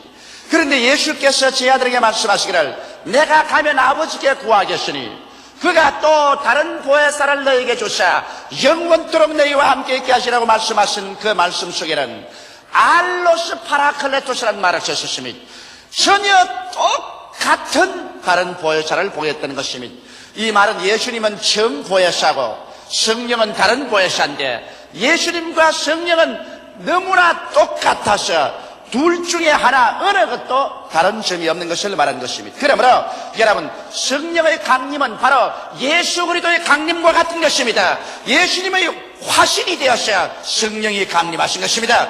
이렇기 때문에 성령 강림과 예수 그리스도의 강림을 달리 생각하면 안 되는 것입니다. 성령은 바로 예수님과 전혀 똑같은 다른 보혜사인 것입니다. 그러므로 바로 성령 충만은 예수 충만이요 성령 강림은 예수 그리스도의 강림이라는 것을 우리가 알아야만 할 것인 것입니다. 그럼 왜 예수님께서 성령을 당신과 똑같은 다른 보혜사라고 말씀하셨을까요? 이런 성령이 이 땅에 오시면 성령께서는 예수 그리스도의 십자가를 통하여 죄를 사하고 구원한 역사를 계속할 수 있기 때문인 것입니다. 예수님께서 죄인의 죄를 용서해 준 것처럼 오늘날도 성령께서는 죄인의 죄를 회개하도록 그 심령을 찌르고 그 회개한 심령을 예수 그리스도의 십자가로 이끌고 와서 그리스도의 보혈을 믿게 하심으로 구원으로 이끌어주고 계신 것입니다. 또한 성령께서는 예수 이름으로 귀신을 쫓아내시는 것입니다. 오늘 이 세상에는 귀신들이 꽉 들어차 있습니다. 여러분, 귀신이 눈에 안 보인다고 하지만 우리 개인의 마음에나 가정이나 생활, 사회, 국가, 세계에 꽉 들어찬 부조리와 불법과 부패의 원인이 바로 귀신인 것입니다.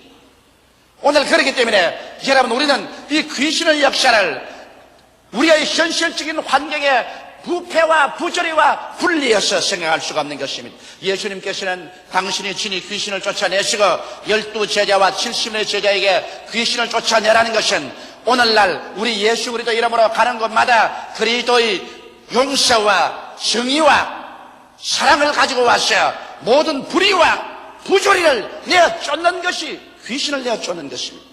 물론 오늘 개인적으로 귀신이 와서 사람들이 정신을 혼미케 하는 일도 있지만 오늘날 귀신은 배후에서 이 무수한 부정과 부패와 부조리를 가져오는 것입니다. 이것을 우리가 주의 이름으로 말미암아 내어 쫓아야 될 것이요 오늘 성령의 역사와 성령운동이 일어나면 이와 같은 부조리와 불법과 부패가 쫓겨나가버리고 마는 것입니다. 성령은 오늘 이러한 일을 우리 가운데서 예수 이름으로 계속하고 계신 것입니다. 하나님의 성령은 또한 예수 이름으로 병을 고칩니다. 하나님께서는 우리 사람들이 병든 것을 원하지 않습니다. 나는 너희 병을 치료하는 여호와라고 성경은 말하고 있는 것입니다. 예수께서 만일 병을 기뻐하셨더라면 무엇 때문에 예수 그리스도의 사역의 3분의 2는 병 고치는 데 사용했을까요? 왜 예수 그리스도는 12제자나 70인의 제자들에게 회개하라 천국에 가까웠다는 복음을 전가할 때마다 반드시 필연적으로 병든 자를 고치라고 말씀하셨을까요? 병 고치는 것이 중요한 일이 아니면 예수께서 부활하여 승천하시기 전에 무엇 때문에 믿는 자들에게 이런 표적이 따르니 저희가 내 이름으로 귀신을 쫓아내며 새 방언을 말하며 뱀을 집으며 무슨 독을 마실지라도 해를 받지 않으며 병든 자에게 손을 언전적 나으리라는 이런 말씀을 하셨을까요? 그러므로 오늘 하나님의 성령은 예수 그리스도 이름으로 계속해서 우리의 신앙생활 가운데서 병을 쫓아내어 주는 것입니다. 이러므로 우리 예수를 믿는 사람들은 성령을 의지해서 담대하게 예수 이름으로 병 나을 것을 기대하고 기도하며 병자를 위해서 기도하는 것을 게을리해서는 안 될 것입니다.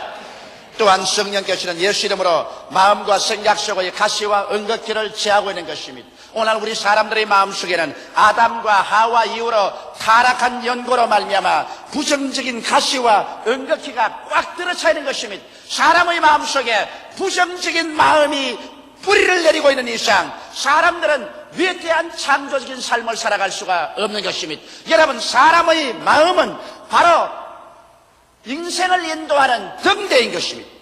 마음이 어두워지면 인간의 모든 길은 다 어두워지는 것입니다. 이렇기 때문에 성경은 말씀하시기를 지킬 만한 것보다 내 마음을 지켜라 생명의 근원이 이에서 남이라고 말씀한 것입니다. 우리의 온갖 구하는 것이나 생각하는 것에 넘치도록 능히하실 하나님이기 때문에 우리의 마음이 악한 마음으로 꽉 들어차면 악한 행동을 하게 됩니다. 마음이 부정으로 꽉 들어차면 부정적인 행동을 하는 것입니다. 마음이 낭패와 실망으로 꽉 들어차면 그 사람의 행동은 패배주의적인 행동을 하는 것입니다. 마음이 좌절되면 그 사람은 아무 일도 못하는 사람이 되어버리고 무능력자가 되어버리고 마는 것입니다. 이러므로 오늘 우리의 마음 속에 있는 가시와 은극기를 제어버려야 되겠는데, 하나님의 성령께서 오셔서 예수 그리스도의 십자가 보혈 공로를 통하여 여러분과 내 마음속에 가시와 은극기를 제어버리고 부정적인 생각 대신에 긍정적인 생각으로, 파괴적인 생각 대신에 건설적인 생각으로, 할 수 없다 대신에 할 수 있다로, 못한다는 대신에 한다로 생산적인 생각으로 채워주는 역사를 나타내주고 있는 것입니다. 이렇기 때문에 성령께서 역사하는 사람마다, 성령께서 역사하는 교회마다 긍정적이요 적극적이며 창조적이며 생산적이 되고 진취적인 마음의 자세를 가지고, 눈에는 아무 증거 안 보이고 귀에는 아무 소리 안 들리고 손에는 잡히는 없어도 믿음으로 말미암아 나갈 수 있는 용기와 신념을 허락하여 주시는 것입니다. 이런 일이 있어야 우리 개인과 가정, 사회와 세계가 변화를 받고 소망이 있는 것입니다. 마음에 가시와 은극기가 들어가 있는 이상 이러한 사람에게는 소망이 없는 것입니다. 성령은 오늘 사람의 마음을 변화시키는, 새롭게 하는 위대한 역사를 베풀어 주시는 것입니다. 또 나아가서 하나님의 성령은 예수 그리스도 이름으로 우리의 마음속에 천국의 확실성을 증거해 주는 것입니다. 우리 예수 믿는 것은 비단 어떠한 종교나 의식을 집행하기 위해서 모인 것이 아닙니다. 형식을 위해서 모인 것이 아닙니다. 우리의 마음속에 하나님의 성령은 천국의 인으로 와서 도장 찍혀주는 것입니다. 이러므로 여러분과 내가 육신의 장막집이 무너져도 손으로 짓지 않은 영원한 예수께서 우리 위해서 준비한 집이 있다는 사실을 보증하기 위해서 성령이 와서 역사하는 것입니다. 이러므로 성령께서는 예수님께서 하신 일을 그대로 행하실 뿐 아니라 우리를 통해서 그보다 더 큰 일도 행하는 똑같은 다른 보혜사인 것입니다. 이렇기 때문에 예수께서는 요한복음 14장 12절에 내가 진실로 진실로 너희에게 이르노니 나를 믿는 자는 나의 하는 일을 저도 할 것이요 또한 이보다 더 큰 것도 하리니 이는 내가 아버지께로 감이라고 말씀하신 것입니다. 예수께서 아버지께로 가시고 그와 똑같은 다른 보혜사를 보내주심으로 말미암아 성령을 통해서 예수님은 어제나 오늘이나 영원토록 동일하시며 예수님이 행하신 그 사역은 오늘도 지체 없이 우리 가운데서 성령의 능력으로 진행되고 있는 것입니다. 둘째로 예수님께서는 성령을 보혜사로 소개하신 것입니다. 보혜사란 말은 무슨 말일까요? 헬라어로는 파라클레토스라고 말하는데 곁에 부름을 받아 돕기 위하여 기다리시는 분이라는 말인 것입니다. 오늘 여러분의 곁에 부름을 받아서 여러분을 돕기 위해서 기다리시는 분이 계신 것입니다. 사람들은 눈이 안 보인다고 해서 없다고 생각하는데 이것은 중대한 잘못인 것입니다. 바람이 눈에 안 보이니 바람이 없나요? 공기가 손에 안 잡히니 공기가 없나요? 우리는 공기 없이는 살 수가 없습니다. 공기를 숨쉬고 공기가 우리 속에 들어와 있는 것입니다. 이와 같이 눈에 안 보이더라도 하나님의 성령은 인격자로서 지식과 감정과 의지를 가지시고 여러분을 돕기 위해서 여러분 곁에 와 계신 것입니다. 보혜사라는 것은 우리를 돕기 위해서 부름을 받아 곁에 와 계신 분이라고 하셨으므로 오늘 이 시간에 성령께서 여러분을 돕기 위해서 이 자리에 와 계신 것입니다. 여러분 곁에 와 계신 것입니다. 성령을 인정하고 환영하고 모셔드리고 의지하고 그의 도움을 바라면 우리에게 위대한 역사가 일어납니다. 성령은 어떠한 일을 돕기 위해서 와 계실까요? 죄를 회개하고 거룩하게 됨을 도우시기 위해서 와 계신 것입니다. 성령께서 와서 우리 마음을 비춰주지 아니하면 우리가 얼마나 죄인인 것을 모릅니다. 캄캄한 방에는 먼지가 얼마나 쌓여도 얼마나 먼지가 있는지 알지 못하지만은 커튼을 열어 제끼고 찬란한 햇빛이 비추면 방 구석구석마다 얼마나 먼지가 쌓이고 더러운 것을 볼 수 있는 것처럼 오늘날 성령께서 우리의 마음속에 밝은 빛을 비춰주셔야 우리가 얼마나 죄인인 것을 알 수 있는 것입니다. 성령의 비추심이 없이는 사람이 진흙탕 속에 있으면서도 그 속에 있는 자기를 알지 못합니다. 죄인인 것을 알지 못합니다. 이러므로 성령이 오시면 최대하여 우리를 책망하여 주시는 것입니다. 그래서 죄를 회개하고 거룩한 삶을 살도록 성령께서는 끊임없이 하나님의 위대한 성결의 능력으로 우리 속에 역사해 주는 것입니다. 이러므로 성령으로 말미암지 않고 성결하게 될 수가 없는 것입니다. 성령은 우리의 연약함을 도와서 성결하게 만들어주는 것입니다. 성령은 또한 십자가의 도와 진리의 말씀을 깨닫게 해주시는 것입니다. 하나님의 성령께서 우리 마음속에 와서 우리 마음의 캄캄한 어두움을 밝혀주지 아니하시면 그리스도의 십자가의 도의 의미를 알 수가 없으며 진리의 말씀을 깨달을 수가 없는 것입니다. 도대체 어떻게 깨닫게 해줘야 될지 갈피를 잡을 수가 없는 것입니다. 제가 그저께 하루 종일 일본 텔레비전 프로그램을 만들었는데 일본에서 온 편지가 있습니다. 조 목사가 열심히 텔레비 설교를 하는 것을 듣고 있습니다. 그러나 한 가지 조 목사 설교에 대해서 반항하고 싶은 마음이 있습니다. 왜냐하면 왜 유일하게 예수만 믿어야 구원을 받는다고 합니까? 이 세상엔 유교도 있고 마오메토교도 있고 불교도 있고 여러 가지 일본에는 신도도 있고 있는데 종교가 다 손을 잡고 화목해서 지내면 얼마나 행복하고 좋겠습니까? 그런데 왜 유독히 예수만이 구원한다고 하는 것입니까? 그러므로 이제부터 설교할 때는 예수만 구원한다고 하지 말고 구원은 모든 종교를 통해서 다 받을 수 있다고 설교하시오. 그렇게 편지가 왔습니다. 그 답답하고 안타까운 마음을 무엇으로 여러분 설명할 수 있겠습니까? 그래서 나는 이런 말을 했습니다. 그 대답에 자매님, 진리는 하나밖에 없습니다. 물을 화학 기호로는 H2O라고 합니다. H2O를 H3O라든지 H4O를 한다고 해서 물이 되지가 않습니다. 물이 되는 화학기호는 하나밖에 없는 것처럼 천국 가는 길은 예수 그리스도밖에 없는 것입니다. 하늘과 땅을 지으신 하나님께서 그 아들 예수 그리스도를 유일한 구원의 길로 제시해 놓았는데 이 길밖에는 구원의 길이 없습니다고 제가 대답했습니다만, 여러분 성령이 오지 아니하시면 인간의 이성으로 생각할 때 왜 예수 그리스도의 십자가 도리만이 우리를 구원하며 왜 그리스도만이 진리인 것을 깨달아 알 수는 없는 것입니다. 성령의 도우심으로 말미암아 비로소 진리가 마음속에 계시는 것입니다. 성령은 또한 여러 가지 은사로 전도를 도와주시는 것입니다. 성령 우리의 성령 속에 오셔서 여러 가지 은사를 주십니다. 지혜의 말씀의 은사, 지식의 말씀의 은사, 영분별의 은사를 줍니다. 방언의 은사, 방언 통역의 은사, 예언의 은사를 줍니다. 믿음의 은사, 병 고치는 은사, 이적행하는 은사를 줍니다. 혹은 섬기는 은사 주시며 다스리는 은사 주시며 봉사하는 은사 주시며 권위하는 은사를 주시며 구제하는 은사를 주십니다. 이와 같은 성령의 특별한 은사를 주셔서 하나님의 능력을 의지해서 주의 나라를 크게 받들 수 있도록 성령은 도와주시는 것입니다. 성령은 또한 기도를 도와주십니다. 하나님의 성령이 오지 아니하시면 여러분 기도할 수 없습니다. 인간의 힘으로 기도하려면 10분 이상 기도하면 온몸이 저리고 아프고 기도할 제목도 없어지고 마음의 고통만 꽉 들어 차는 것입니다. 저는 매일같이 3시간에서 일본에 가시는 5시간을 기도해야 복음을 전할 수 있습니다. 그런데 이것은 성령의 도우심이 없이 여러분 긴 시간 앉아서 기도할 수가 없습니다. 마음의 인내의 한계쯤에 도달합니다. 저는 제가 장시간 하나님께 무릎을 꿇어 기도할 때마다 성령의 도우심이 없이는 절대로 기도할 수 없다는 것을 뼈저리게 느낍니다. 그러나 기도할 때마다 엎드려서 성령이여 저는 연약합니다. 보혜사시여 나를 돕기 위해서 곁에 부름을 받고 와 계시오니 나의 마음에 힘을 주셔서 기도하게 하여 주시옵소서. 그럴 때마다 성령의 기름 부으셔서 가만 마음속에 기도의 힘이 솟구쳐 올라옴으로 말미암아 성령의 능력으로 유능하게 기도할 수 있는 것입니다.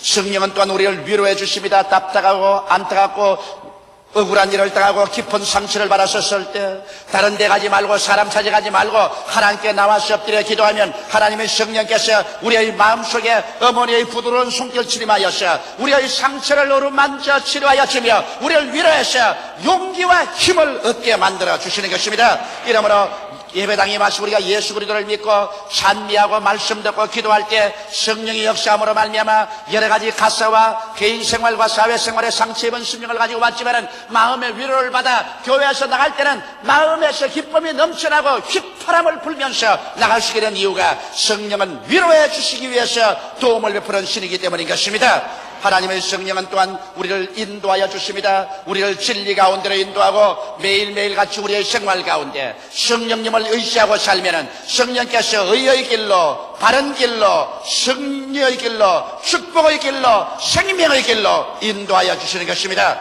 이렇기 때문에 성령님은 인격자이시므로 여러분 우리 곁에 부름을 받아 돕기 위해서 와 계시지만은 우리가 성령께 도움을 구해야 성령께서 역사해 주는 것입니다. 도움을 구하지 않은데 강제로 와서 여러분을 협박해서 도와주지 않는 것입니다. 성령은 인격자인 것입니다. 이러므로 성령께 우리가 겸비하게 무릎을 꿇고 도움을 구해야 될 것인 것입니다. 셋째로 우리가 알아야 될 것은 성령 강림의 실상을 알아야 될 것입니다. 예수님께서는 이렇게 말하십니다. 요한복음 16장 7절에 그러나 내가 너희에게 실상을 말하니 내가 떠나가는 것이 너희에게 유익이라. 내가 떠나가지 아니하면 보혜사가 너희에게로 오시지 아니할 것이요 가면 내가 그를 너희에게로 보내리라고 말한 것입니다. 여기에서 예수님은 내가 가는 것이 너희에게 유익이다. 내가 육으로 있는 것보다는 성령께서 강림하는 것이 더 유익이라고 말한 것입니다. 어떤 사람들은 말하기를 예수님 당시에 살았으면 좋겠다. 그랬으면 얼마나 더 위대한 은총을 받을 것인가 생각합니다. 그러나 예수님께서는 내가 가고 성령께서 오시는 것이 너에게 더 유익이라고 말한 것입니다. 어떤 점에서 유익이 될까요? 예수님을 개개인의 영혼 속에 모시게 되기 때문에 유익이 되는 것입니다. 예수님께서 몸으로 가실 때는 시간과 공간의 장애를 받으셔 유대 땅 팔레스타인에 밖에 거할 수가 없습니다. 예수님 한 몸인데 온 군중들이 예수님을 서로 만지려고 하며 예수님은 동지 안에 들어가지도 못하고 혹은 배를 타고 갈릴리 바다 안으로 피란을 가야만 됐었습니다. 그러나 오늘 성령께서 바람같이 오심으로 말미암아 성령을 통해서 예수님이 나타나시는데 이제는 천하 만국에 누구든지 회개하고 예수를 믿으면 예수님께서 개인 영혼 속에 들어와서 만날 수가 있는 것입니다. 이러므로 예수님과 개인 대 개인의 만남을 가질 수 있으므로 육으로 예수님 가시고 성령으로 오신 것이 우리에게 유익이 되는 것입니다. 또 예수님께서는 성령을 통하여 동시에 전 세계에 존재할 수 있는 것입니다. 옛날 육으로 가져오신 예수께서는 육신이란 시간과 공간의 장애를 받기 때문에 유대 땅에 밖에 계실 수 없었지만은 오순절에 강림한 성령은 바람 같습니다. 성령을 헬라 원어로는 푸뉴마토스라고 말합니다. 푸뉴마토스란 바람이란 말인 것입니다. 바람이 지구를 안고 있는 것처럼 오늘 성령께서는 지구를 안고 계신 것입니다. 그러므로 성령은 동시에 어느 곳이나 와 있는 것입니다. 철조망도 우리를 막지 못합니다. 저 공산주의자들이 쳐놓은 탱크나 대포나 지뢰밭도 성령을 막을 수는 없는 것입니다. 이렇기 때문에 우리 대한민국에 계신 성령은 이북 땅에도 있는 것입니다. 이 땅에 있는 성령의 역사는 중공에도 소련에도 동구권에도 역사하고 계신 것입니다. 성령은 어느 곳이나 계시고 성령을 통해서 예수님은 어느 곳이나 구세주로 나타나서 역사하고 계신 것입니다. 이렇기 때문에 우리의 기도가 헛되지 않은 것은 우리가 공산주의 시야에 있는 사람들을 위해서 저 동구권에 있는 사람 위해서 기도하더라도 기도를 받아서 성령은 그 속에 가서 그곳에 있는 사람들을 감동해서 예수를 계시해서 구원을 받도록 해주는 것입니다. 이러므로 우리가 기도할 때 기도는 위대한 효과가 있는 것이므로 여러분 저 철조망과 대포와 야포와 탱크와 지뢰를 파묻어 놓고 남북의 교류를 막고 있는 이북 땅 저 위에 포로된 우리 동포를 위해서도 쉬지 않고 기도하는 여러분 되시기를 주의 이름으로 축원합니다. 성령은 그 기도를 받아서 그곳에 지하에 수많은 사람들에게 예수를 믿게 하고 계실 것입니다. 수많은 사람을 구원의 길로 이끄는 역사를 베풀고 계실 줄 저는 확신하고 있는 것입니다. 또한 여러분 성령이 오신 유익은 예수님의 이겨놓으신 십자가 열매를 맛보게 하십니다. 예수님이 지상에 계실 때는 죄와 마귀와 질병과 저주와 절망과 죽음과 싸우기 위해서 오셨습니다. 예수님께서 십자가에서 싸워 승리하시고 부활하시고 난 다음에 이제 성령이 오신 것은 이겨놓은 열매를 나누어 주기 위해서 왔기 때문에 그 때문에 예수님 당시보다도 더 위대하고 큰 일을 이룰 수 있다는 이유가 거기에 있는 것입니다. 예수님은 싸우러 왔고 성령은 싸워서 이겨놓은 열매를 나누어 주기 위해서 왔기 때문에 여러분 더욱 담대한 심정으로 성령을 의지하고 예수님이 싸워 이겨놓으신 용서와 성령 충만과 치료와 저주에서 해방과 영원한 삶을 여러분의 것으로 소유하게 되시기를 주님 이름으로 축원합니다. 성령은 내적 천국을 맛보게 해주는 것입니다. 여러분 로마서 14장 17로 보면 천국은 먹고 마시는 것이 아니요 성령 안에서 의와 평강과 희락이라고 말했는데 하나님의 성령이 우리에게 오셔서는 우리가 이미 천국의 맛을 이 세상에서 일정한 정도로 보게 하는 것입니다. 우리 마음속에 의의 즐거움을 맛보게 하시고 마음이 편안하게 하시고 성령의 기쁨을 주셔서 성령의 황홀함 가운데서 여러 가지 고통을 이기고 살아갈 수 있는 위대한 힘을 주시는 것입니다.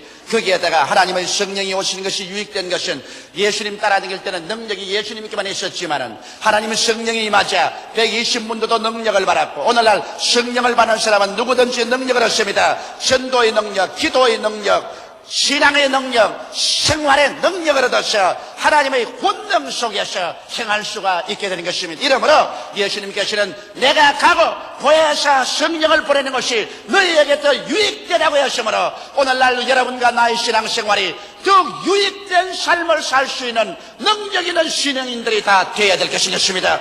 성령님은 계시의 하나님이십니다. 하나님께서는 창조의 하나님이시고 예수님은 구속의 하나님이시고 성령은 이것을 우리에게 가르쳐 주시는 계시의 하나님이신 것입니다. 성령님을 통해서만 예수님을 주로 알고 믿게 되고 하나님 아버지를 섬길 수가 있게 되는 것입니다. 교회가 성령님을 모시게 되는 것은 선택적인 권리가 아니라 생사의 문제입니다. 교회가 성령이 있어 좋고 없어 좋은 것이 아닙니다. 성령이 없으면 교회는 죽어버리고 성령이 있으면 교회는 살아나는 것입니다. 그러므로 교회는 성령의 무릎 위에서 탄생했고 성령의 손길에서 자라고 성령의 품에 안겨서 천국으로 올라가게 될 것입니다. 그러므로 성령 없는 교회는 살았다 하나 죽은 것이요 성령 없는 신자는 살았다 하나 뼈만 남은 에스겔 골짜기의 태굴과 같은 사람들인 것입니다. 이러므로 우리는 성령 운동을 해도 좋고 안 해도 좋은 것이 아닙니다. 오순절 성령 강림하여 그리스도의 교회가 탄생한 것처럼 성령 운동 가운데서 교회가 자라고 완성되는 것입니다. 이러므로 성령께서 계시면 살고 성령께서 떠나가시면 불 꺼진 밤과 같이 캄캄하게 되고 마는 것입니다. 오직 성령 안에서 우리는 예수님을 믿고 고백하게 되며 하나님 우리 아버지를 섬기게 되고 위대한 승리의 삶을 살 수 있게 되는 것입니다. 이러므로 이 오순절 날에 여러분께서 모두 다 성령 충만하시기를 주의 이름으로 축원합니다. 다 같이 고개 숙여 기도드리겠습니다. 사랑이 많으신 우리 아버지 하나님, 이 어둡고 캄캄한 세상 빛이라고는 조금도 보이지 않습니다. 사람은 서로 미워하고 시기하고 살상합니다.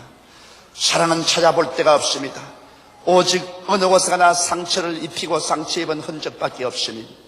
이곳에 예수께서 오셔서 우리를 치료하고 살리기 위해서 십자가 걸머지시고 죽었다가 부활하시고 이 놀라운 소식을 성령께서 전하여 주고 계심을 감사하옵나이다. 우리 아버지, 우리가 성령 더욱 충만하게 도와주시옵시고 성령의 능력을 의지하여 이렇게 남마와 같은 세상, 상처투성이의 세상에 나가서 그리스도의 치료와 복음을 전하게 도와주시옵소서. 대화와 화합과 사랑을 증가하는 교회가 되게 도와주시옵소서. 오 하나님 우리 아버지여, 오늘 우리 한국 교회가, 오늘 세계 교회가 또다시 새로운 오순절 다락방이 되게 도와주시옵시고 오순절날 강림하신 불같은 성령으로 채워주시옵소서. 오늘 이 제2부 예배가 오순절 다락방이 되게 도와주시옵소서. 우리의 모든 고집을 다 회개하게 도와주시옵시고 불순종을 회개하게 도와주시옵시고 불신앙을 깨뜨려버리게 도와주시옵시고 사랑이 없는 것을 회개하게 도와주시옵시고 화목지 못한 것을 회개하게 도와주시옵시고 옷을 찢지 말고 마음을 찢고 주님께 나와서 예수의 보혈로 씻음받고 성령으로 충만함 받아 이 오순절 날에 새로워지게 되게 도와주시옵소서. 개인이, 가정이, 사회가, 나라가 새로워지게 되게 도와주시옵시고 하나님의 영광으로 충만한 우리 민족이 되게 도와주시옵소서. 성령이여 인정하고 환영하고 모셔드리고 의지합니다. 불같이 역사하여 주옵소서. 예수님 이름 받들어 기도드리옵나이다. 아멘.